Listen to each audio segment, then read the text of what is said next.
എന്തൊക്കെയുണ്ട് വിശേഷങ്ങൾ? എല്ലാവർക്കും സുഖം തന്നെയല്ലേ? ഞങ്ങളിവിടെ സുഖമായിരിക്കുന്നു. അപ്പോൾ ഞാനിന്ന് വന്നിരിക്കുന്നത് വളരെ ഈസി ആയിട്ടുള്ള റെസിപ്പി ആയിട്ടാണ്. നമ്മൾ കുറേ ദിവസങ്ങളായില്ലേ കണ്ടിട്ട്, വീഡിയോ ഇട്ടിട്ട് കുറച്ച് ദിവസമായി, അതേപോലെ തന്നെ ഇൻട്രോ എടുത്തിട്ട് കുറച്ച് ദിവസമായി. അപ്പോൾ ഞാനിവിടെ വെക്കേഷൻ നാട്ടിൽ വന്നിരിക്കുകയാണ്. ഞാനിവിടെ നമ്മുടെ തൃശ്ശൂരിലെ ഫ്ലാറ്റിലെ ബാൽക്കണിയിൽ വന്നിട്ട് വീഡിയോ എടുക്കുന്നത്. അപ്പോൾ മഴയില്ല, അപ്പോൾ പെട്ടെന്ന് വന്ന് ഇൻട്രോ എടുക്കാമെന്ന് വിചാരിച്ചു. അപ്പോൾ ഇന്ന് നമ്മൾ ചെയ്യാൻ പോകുന്നത് ഈസി പീസി ആയിട്ടുള്ള ഒരു കറിയാണ്, അതേസമയം ടേസ്റ്റി ആയിട്ടുള്ള ഒരു കറിയാണ്, പരിപ്പും ചീരയും കൂട്ട്. അപ്പോൾ ഇതിന് മുമ്പ് ഞാൻ പരിപ്പും ചീരയും പോസ്റ്റ് ചെയ്തിട്ടുണ്ട്. പക്ഷേ അതെന്ന് പറയുന്നത് നമ്മൾ തേങ്ങ ചേർത്തിട്ടുള്ള കറിയാണ്. ഇത് വളരെ എളുപ്പത്തിൽ തേങ്ങയൊന്നും ഇല്ലാതെ ബാച്ചിലേഴ്സിനും അതുപോലെ തന്നെ തിരക്കുള്ള അമ്മമാർക്കും ഒക്കെ ചെയ്യാൻ പറ്റുന്ന ഈസി പീസി ആയിട്ടുള്ള ഒരു കറി. അപ്പോൾ എല്ലാവരും തയ്യാറാക്കി നോക്കുക. അതുപോലെ തന്നെ നമ്മൾ ഇതിന് മുമ്പ് പോസ്റ്റ് ചെയ്തിട്ടുണ്ടായിരുന്ന കുക്കർ റെസിപ്പീസ് ഒക്കെ ഉണ്ടല്ലോ, വളരെ ഈസിയാണ്, വളരെ ടേസ്റ്റിയാണ്, ഉണ്ടാക്കിയവർക്കൊക്കെ മനസ്സിലായി കാണും. അതും കാണാൻ മറക്കരുതേ.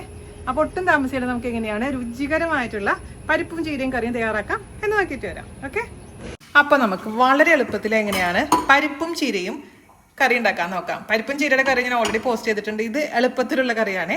അപ്പോൾ അതിന് വേണ്ടി ഒരു കുക്കർ എടുക്കുക. അതിലോട്ട് നമുക്ക് പരിപ്പ് ചേർത്ത് കൊടുക്കാം. പരിപ്പ് ഞാനിവിടെ 3/4 കപ്പ് പരിപ്പ് വെള്ളത്തിലിട്ട് വെച്ചിട്ടുണ്ടായിരുന്നു. 20 മിനിറ്റ് അല്ല, കൂടുതൽ നേരം വെച്ചിട്ടുണ്ടായിരുന്നു. പക്ഷേ മിനിമം 20 മിനിറ്റെങ്കിലും നമ്മൾ വെള്ളത്തിലിടാൻ ശ്രദ്ധിക്കണം കേട്ടോ. ഇപ്പോൾ ഞാനിവിടെ ഉപയോഗിച്ചിരിക്കുന്നത് തൂരപ്പരിപ്പാണ്. അതേസമയം നിങ്ങളുടെ അടുത്ത് ഇപ്പോൾ തൂരപ്പരിപ്പ് ഇല്ല എന്നുണ്ടെങ്കിൽ ഏത് പരിപ്പ് വേണമെങ്കിലും ഉപയോഗിക്കാം. അപ്പോൾ ഈ വെള്ളത്തിലിട്ട് കുതിർത്ത് വെച്ചിരിക്കുന്ന പരിപ്പ് കുക്കറിലോട്ട് ചേർത്ത് കൊടുക്കാം.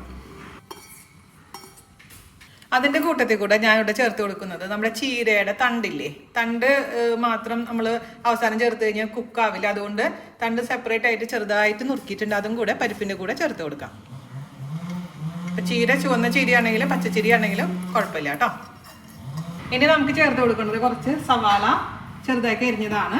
ഇത് ഓപ്ഷനിലാണ്. ഒരു സവാളയുടെ പകുതിയും അതുപോലെ തന്നെ 2 പച്ചമുളകും ഞാനിതിലേക്ക് ചേർത്ത് കൊടുക്കുകയാണ്. ഒന്ന് നല്ലതായിട്ട് കുഴഞ്ഞ് കിട്ടാൻ വേണ്ടിയിട്ടാണ് ചേർക്കുന്നത് കേട്ടോ. അപ്പോൾ സവാള താല്പര്യമില്ലെങ്കിൽ ഒഴിവാക്കാം. പിന്നെ നമുക്ക് വേണ്ടത് കുറച്ച് മഞ്ഞൾപ്പൊടി, പിന്നെ അല്പം ഉപ്പും കൂടെ ചേർത്ത് കൊടുക്കാം. കുറച്ച് വെള്ളം ഒഴിച്ച് കൊടുക്കാം. ഇത് 1/2 ഗ്ലാസ് വെള്ളം ഞാൻ ഒഴിച്ച് കൊടുത്തിട്ടുണ്ട് കേട്ടോ. നമുക്കിത് മീഡിയം ഫ്ലെയിമിൽ 2 വിസിൽ. അപ്പം നിങ്ങളുടെ കയ്യിൽ കിട്ടുന്ന പരിപ്പനുസരിച്ച് കുക്കിംഗ് ടൈം വ്യത്യാസം വരും. അപ്പോൾ എനിക്കിപ്പോൾ 2 വിസിൽ വെച്ച് നോക്കട്ടെ. എന്നിട്ട് കുക്കായിട്ടില്ലെങ്കിൽ നമുക്ക് വീണ്ടും കുക്ക് ചെയ്യാം. ചീര നമ്മൾ പരിപ്പ് കുക്കായതിനു ശേഷം മാത്രമേ ഇടുള്ളൂ കേട്ടോ. അപ്പോൾ നമുക്ക് അടച്ചു വയ്ക്കാം. അപ്പോൾ നമ്മുടെ പരിപ്പ് നന്നായി കുക്കായിട്ടുണ്ട്. 2 വിസിൽ ആയിട്ടുണ്ടായിരുന്നുള്ളൂ, നന്നായി കുക്കായിട്ടുണ്ട്. ഇനി ഇതിലോട്ട് നമുക്ക് ചീര ചേർത്ത് കൊടുക്കണം. പിന്നെ വേറൊരു കാര്യം, ചിലവർക്ക് പുളി ഇഷ്ടമായിരിക്കും. അതുകൊണ്ട് പുളി ഇഷ്ടമുള്ളവർ വേണമെന്നുണ്ടെങ്കിൽ ഒന്നിൽ തക്കാളി ചേർത്ത് കൊടുക്കാം, അല്ലെങ്കിൽ നമ്മുടെ സാമ്പാർ പുളി അതൊന്ന് പിഴിഞ്ഞൊഴിച്ച് കൊടുക്കാം. അതിൻ്റെ കൂട്ടത്തിൽ കൂടെ തന്നെ ചീര ഇട്ട് കൊടുക്കാം.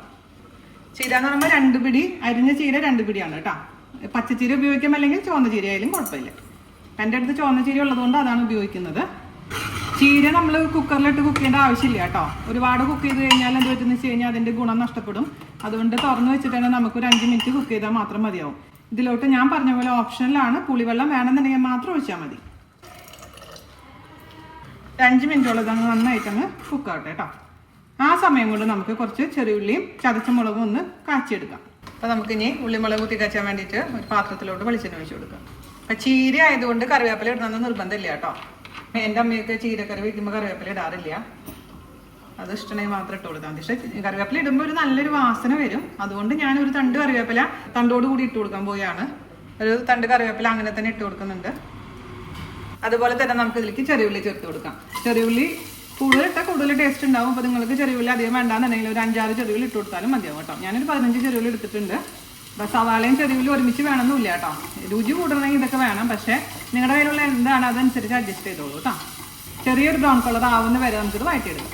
ചെറുതായിട്ട് ചെറിയുള്ളിയുടെ നിറം മാറാൻ തുടങ്ങിയിട്ടുണ്ട്. അതിലോട്ട് നമുക്ക് ഒരു ഫുൾ ടീസ്പൂൺ മുളക് ചതച്ച് ചേർത്ത് കൊടുക്കാം. അപ്പോൾ മുളക് ചതച്ചില്ലാന്നുണ്ടെങ്കിൽ മുളക് പൊടി ആയാലും കുഴപ്പമില്ല കേട്ടോ.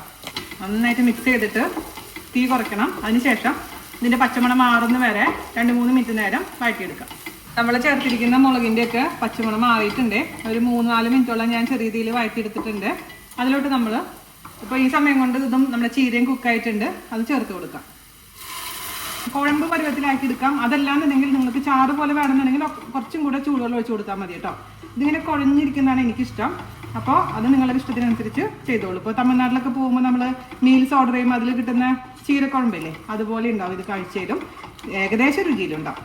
അവരുടെ റെസിപ്പി അല്ല, അത് നമ്മുടെ റെസിപ്പി, സ്വന്തം റെസിപ്പി. ഉള്ളിയും മുളകും കുത്തിക്കാച്ചെന്ന് മാത്രം. അപ്പോൾ ഒന്നും കൂടെ തിളച്ചതിന് ശേഷം നമുക്ക് ഓഫ് ചെയ്യാം. അപ്പോൾ രുചിച്ച് നോക്കിയപ്പോൾ ഉപ്പ് കുറവായിരുന്നു. അപ്പോൾ കുറച്ച് ഉപ്പ് ചേർത്ത് കൊടുത്തിട്ടുണ്ട്. അതർവൈസ് എല്ലാം അടിപൊളിയായിട്ടുണ്ട് കേട്ടോ. പുളിയും എരിവും ഉപ്പും എല്ലാം പെർഫെക്റ്റ് ആയിട്ടുണ്ട്. അപ്പോൾ ഞാൻ ഓഫ് ചെയ്യാണ്. ഞാൻ രുചിച്ച് നോക്കിയപ്പോൾ എല്ലാം സൂപ്പർ ആയിട്ടുണ്ട്. അപ്പം ഇതിൻ്റെ കോമ്പിനേഷൻ എന്ന് പറഞ്ഞാൽ തൈര്, ഈ കറി, പപ്പടം, അച്ചാറ് ഉണ്ടെങ്കിൽ വേറെ ഒന്നും വേണ്ട. പരിപ്പ് ചീര കറി എല്ലാവരും തയ്യാറാക്കി നോക്കുക. അപ്പോൾ ഇഷ്ടമായിട്ടുണ്ടെങ്കിൽ മാക്സിമം ഷെയർ ചെയ്യുക, നമ്മളൊന്ന് സപ്പോർട്ട് ചെയ്യുക. അപ്പോൾ അടുത്ത അടിപൊളിയായിട്ടുള്ള റെസിപ്പി ആയിട്ട് വരുന്നവരെ നന്ദി, നമസ്കാരം. Thank you.